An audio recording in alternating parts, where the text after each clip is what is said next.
So last week we talked about the history of the Baroque period and giving you an introduction to that period itself.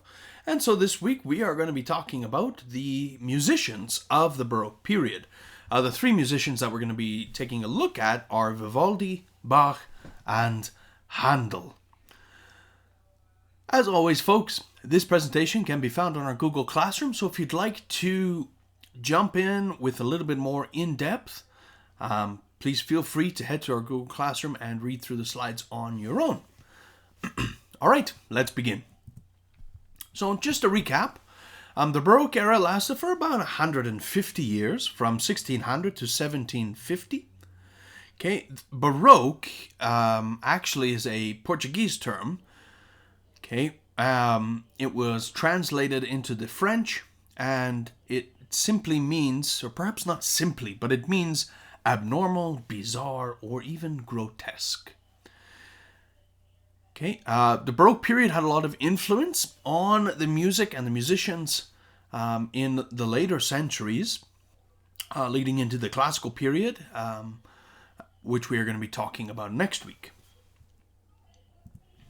And just a reminder, here is a timeline of the Baroque period itself, giving you both his musical events and the historical events that took place during this time. The 17th century, or the 1600s, is exceptionally long. They call it the long century, just simply because there was a lot that happened in terms of scientific development, musical development, political instability, and stability throughout Europe. So there was a lot that was happening.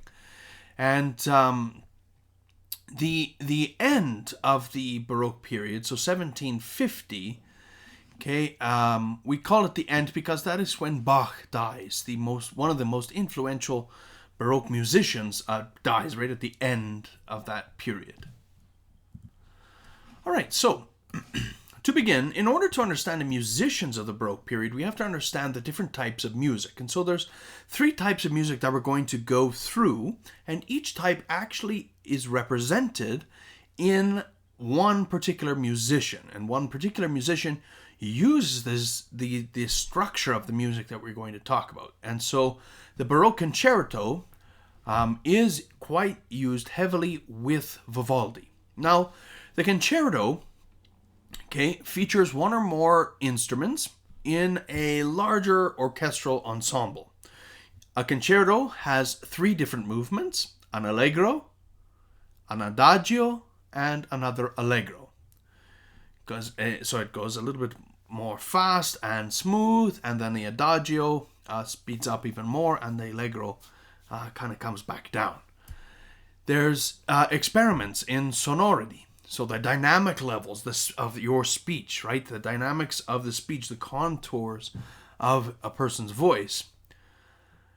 We also get in the concerto the ritornello form, which is an instrumental introduction or interlude that is sung.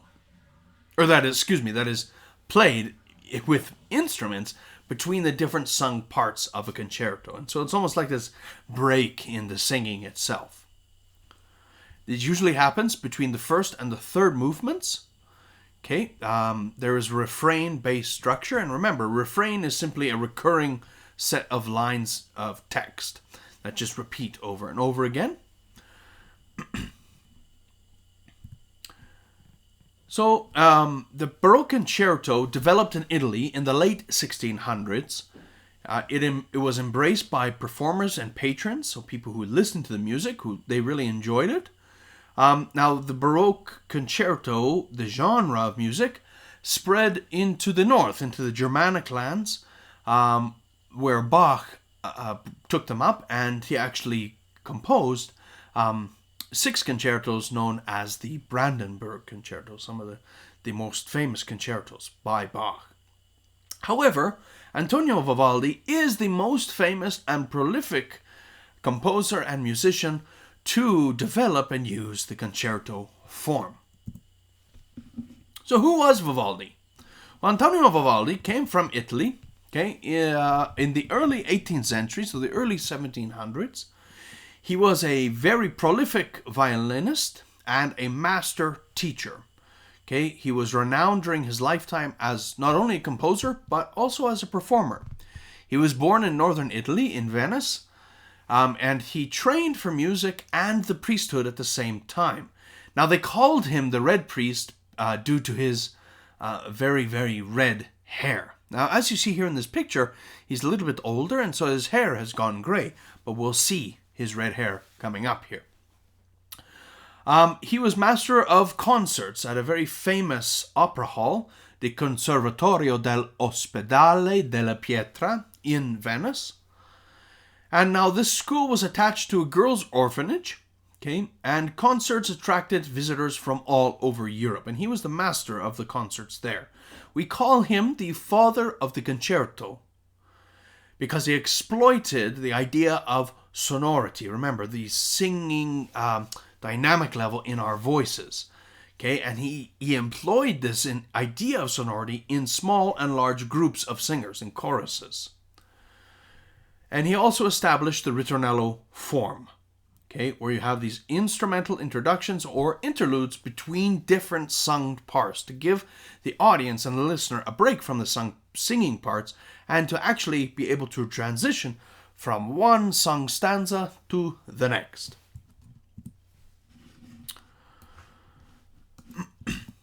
He also developed a particular violin style and technique that included rapid scale passages, so being able to play scales very quickly up and down.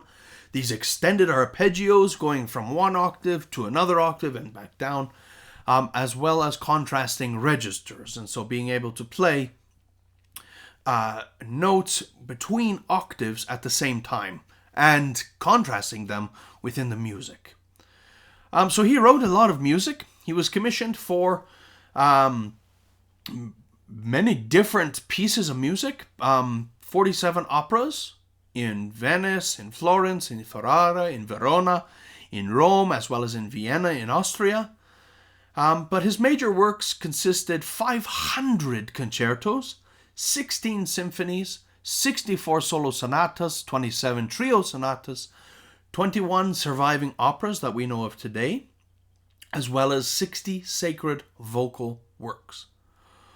All in all, he did this in, roughly 60 years. Not even, right? 60 years, he lived roughly 60 years. But he did a lot of this within a span of, 20 years or so. And you can see here in the photo the setup of the concerto, typical concerto, at one of the very first type of concert halls, where you have the musicians playing high above and the audience sitting below. So a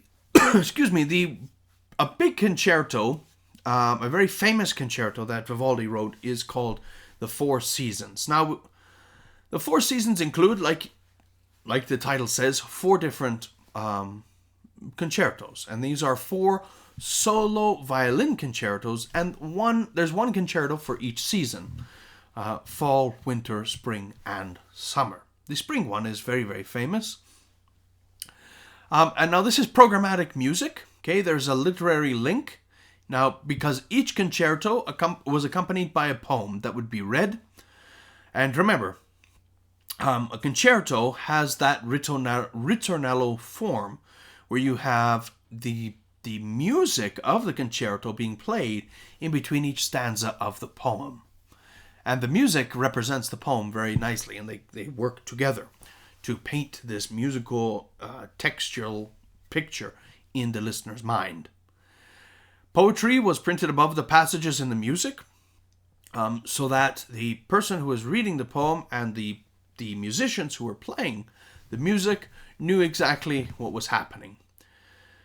And the music portrays action and emotion of the text. Like I said, the music, just like in a movie score, the music portrays the emotion of what is happening in the text, or what is happening in the movie, for example.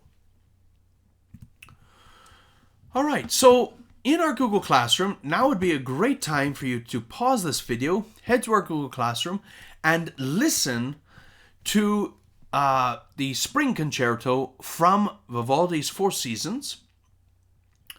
Okay, as you listen, I want you to pay attention to these things. It is an allegro concerto in the key of E major. There is an orchestral ritornello, giving this mood of spring that alternates between solo violin episodes. And these episodes depict sounds of spring. For example, in the staccato notes or the trills of the violin and these high running scales, that's supposed to represent birds. We get then this agitated repeated notes in the low strings and these ascending minor scales. That is supposed to represent a storm. Okay, and the florid violin passages lead to a final ritornello. So we get these very wispy parts to this song to give us this mental picture of spring based on the music. So also take a look at this picture. We've got a drawing, a very interestingly crude, I think, drawing of Vivaldi with a very prominent nose.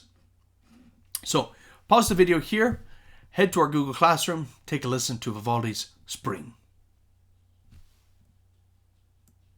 All right, welcome back. As you listened, the next slide here actually will give you what the text is, the stanzas and the poetry of the text, as well as some information into the music as to what you should be listening for in terms of melody, form, the forces and expression of the music itself.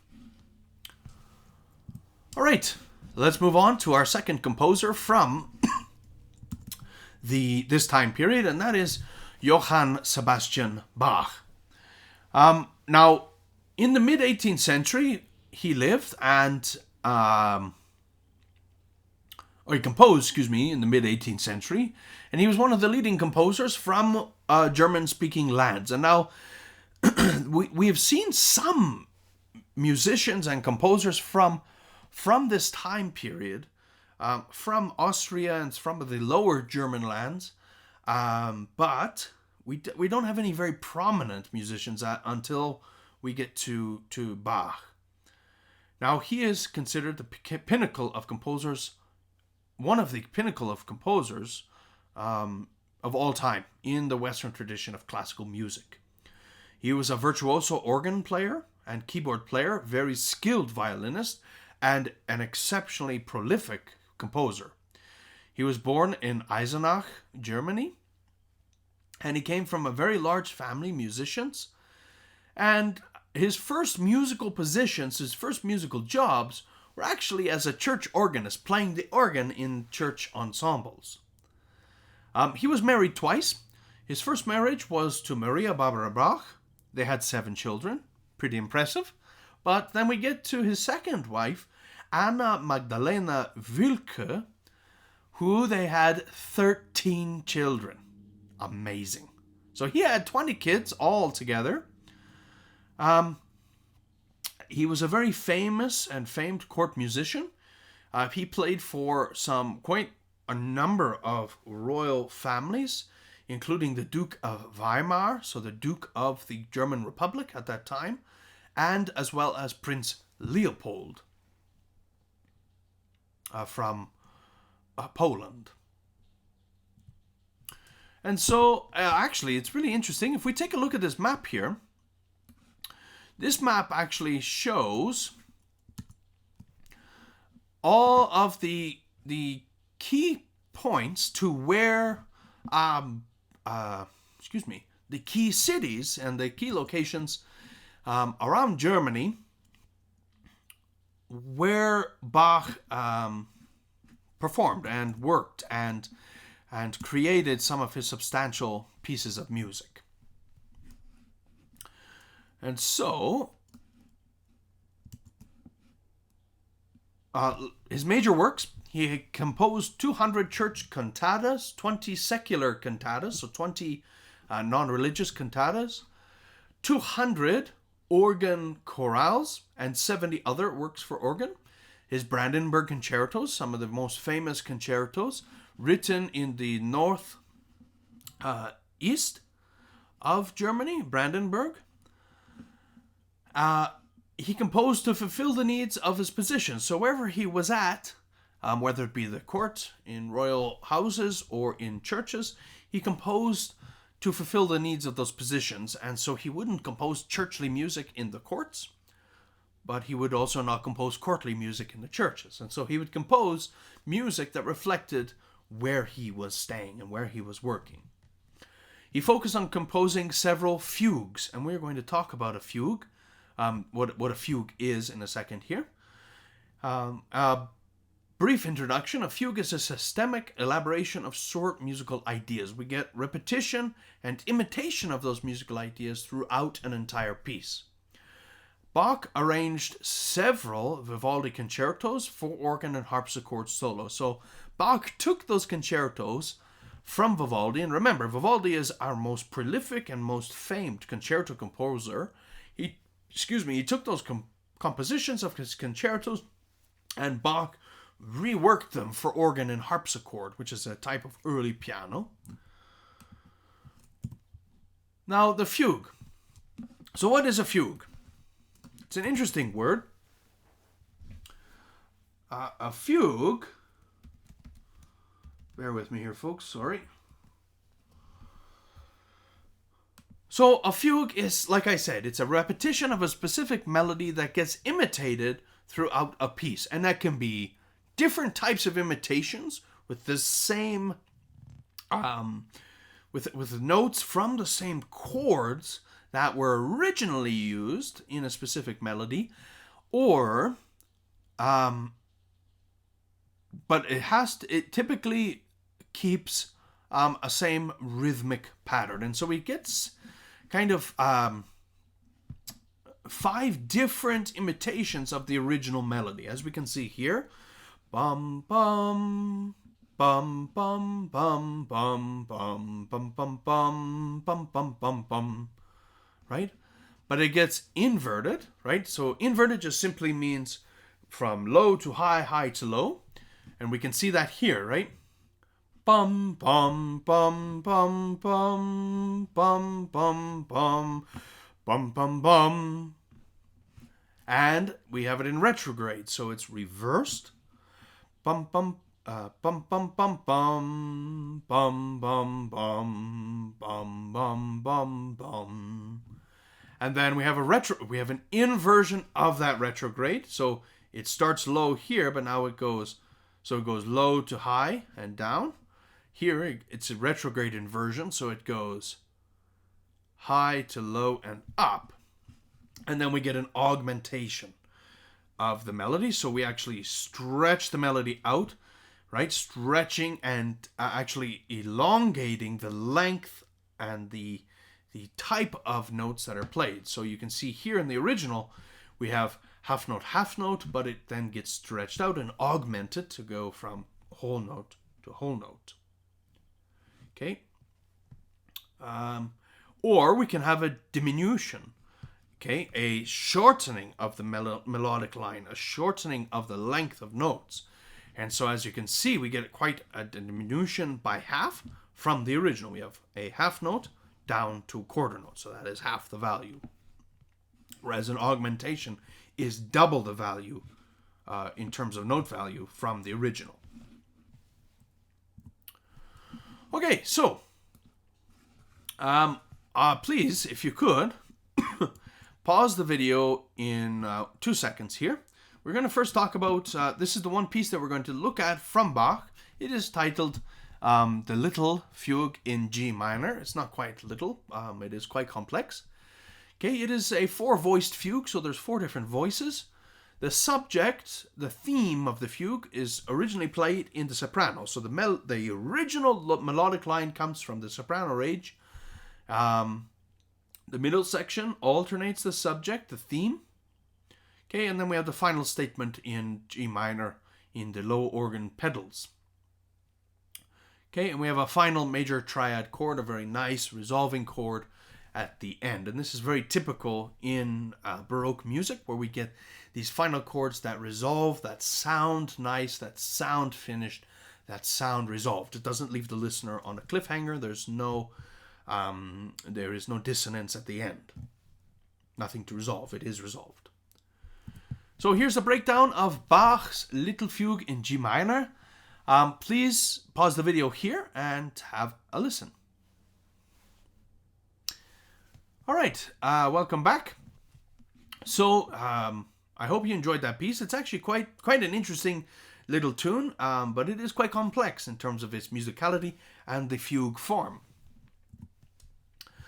All right, so let's talk about another form called the oratorio. Now, the oratorio was quite heavily used by our last composer for this lesson, and that is Handel. An oratorio is a sacred vocal form of music. We have large-scale dramatic genres in solo voices, in the chorus, in the orchestra, very big, large-scale sound coming at the listener. Okay, these are performed in concert settings with lots of scenery and lots of costumes, almost like an operatic form, but not quite. It's almost like if you were to go to a Catholic Mass and you had an orchestra playing as the nativity scene was being brought in and everybody is moving around for the nativity scene. It's very similar to that. The text comes from the Bible, typically, or from the Catholic Church. Okay, early oratorios were sponsored by the Catholic Church. Okay, they were performed in public meeting places. The messages that they told were about faith, and it was a moral alternative, a much more better in the eyes of the Catholic Church, a better way of viewing music as opposed to opera. It was less dramatic in terms of that opera side, less of that hyper-realism that we talked about last week. And so we come to our last composer, George Friedrich Handel. Okay, he's a German composer, but he worked primarily in Italy, as well as in England. He wrote, directed, and produced several Italian operas, and he was the founder of the Royal Academy of Music in England, in London itself. And he was very revered by the English. They loved him.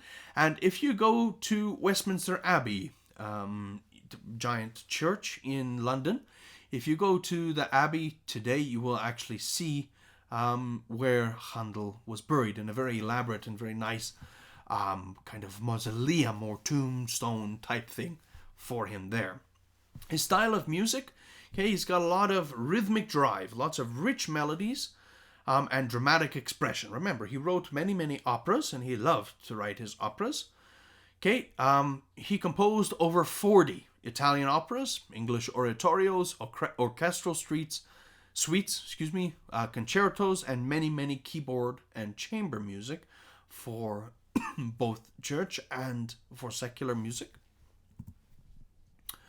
Handel's Messiah. So this is the main piece that we're going to take a look at a chunk of Handel's Messiah. And again, you can find these recordings on our Google Classroom. This piece, if you listen to the entirety of Handel's Messiah, is huge.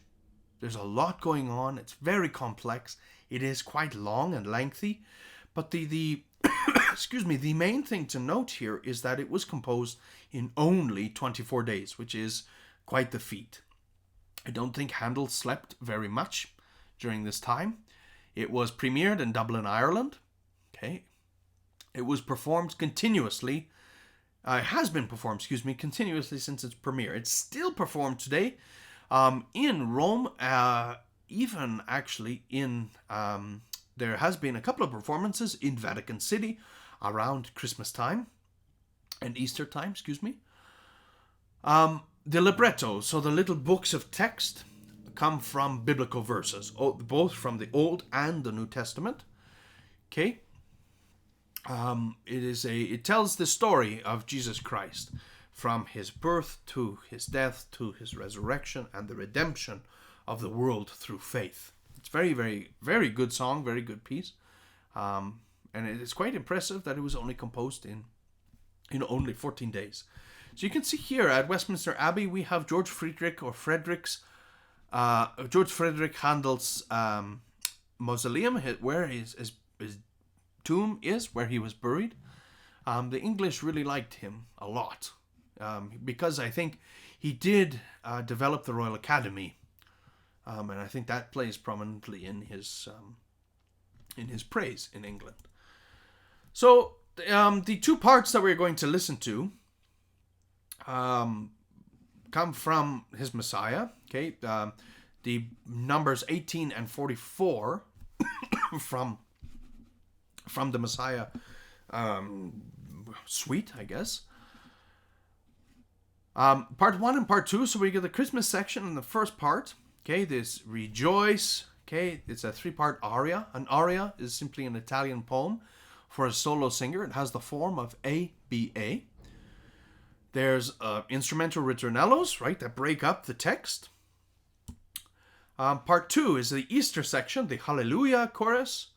Whoops. It's a 4-part chorus. Okay, we get a lot of shifting textures from single rhythms to many different rhythms and many voices, and it goes back and forth between that. And here is the musical breakdown of Handel's Messiah number 18 and 44 from the Christmas section, part 1, and part 2 from the Easter section, the Hallelujah chorus. So pause the video here, have a listen to these two sections from Handel's Messiah, and we'll wrap up this week's lesson here. All right, thank you very much, folks, for taking a listen. That's all that we have for today and for this week. As always, if you have any questions, feel free to email me at any time. And please don't forget to answer this week's discussion question found on our Google Classroom about the composers from the Baroque period. Thank you very much. Have a wonderful week ahead. Arrivederci.